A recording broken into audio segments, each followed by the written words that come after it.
Rent to rent rejection. Let's face it, when you get started in rent to rent, you're gonna hear no after no after no, and it's tough because I'm not one of these guys claiming that rent to rent is easy. It's really hard, but it's simple when you know how. And that's what this channel is all about. Let me show you how so you can learn from my mistakes to fast track your journey. If that sounds good, hit the subscribe button and join me for weekly content. Because I know, I speak to you every day, and there's some of you out there that are sat there on your laptops complaining, oh, the letting agents won't do it.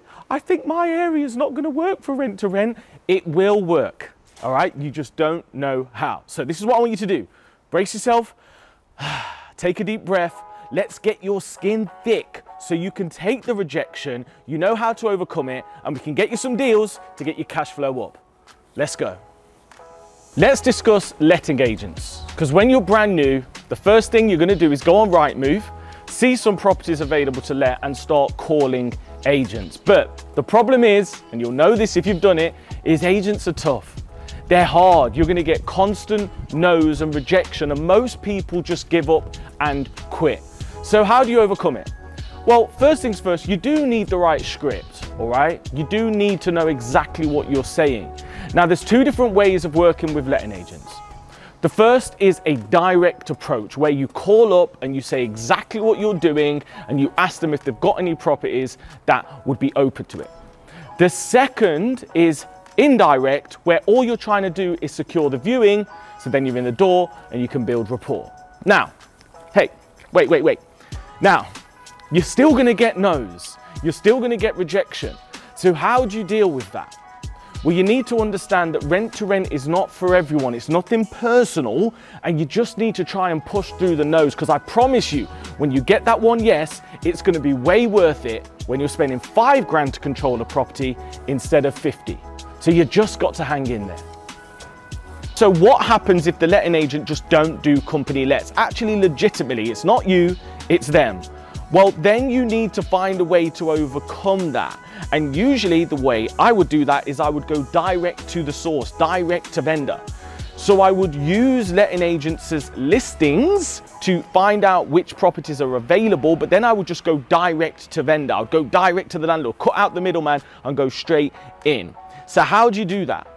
Well, if you go through all the potential leads on Rightmove, or if you drive down a street like this, you will be able to see the letting agent signs. You will be able to get a whole list of properties that are available to let, and then you can either do letter sends, or if you follow me, this property right here, I can see this is actually on Rightmove. There's no sign up there, but if you follow me, check this out.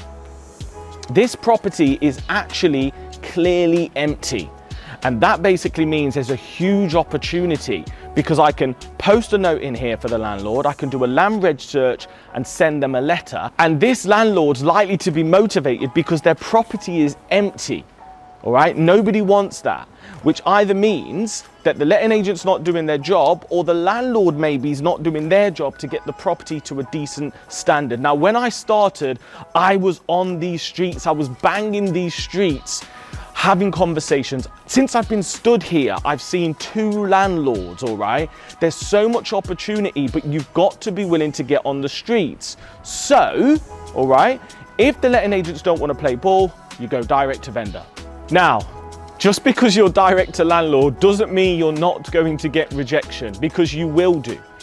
Remember, rent to rent is not for everyone, and we're looking for a certain type of landlord that sees the value in what we do, and they want to be hands-free, all right? They don't want to be doing stuff. Now, I just bumped into a landlord there, and he's money motivated because he's an investor. He spends a lot of money on his properties. He wants the maximum bang for his buck. Probably not going to work for us.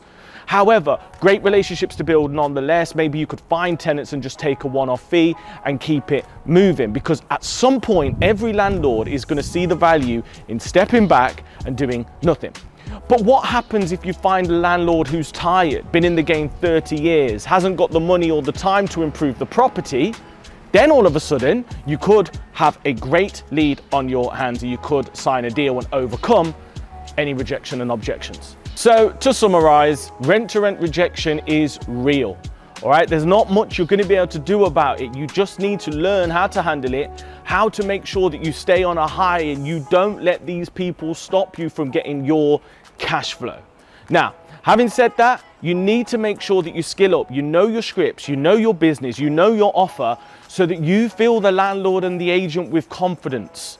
All right, and the only way to do that is to get educated. So make sure there's over 300 free videos right here on YouTube. Check them all out. If you want more help or mentorship, hit me up at simonsmithonline.com, and I'll speak to you guys very, very soon. Peace.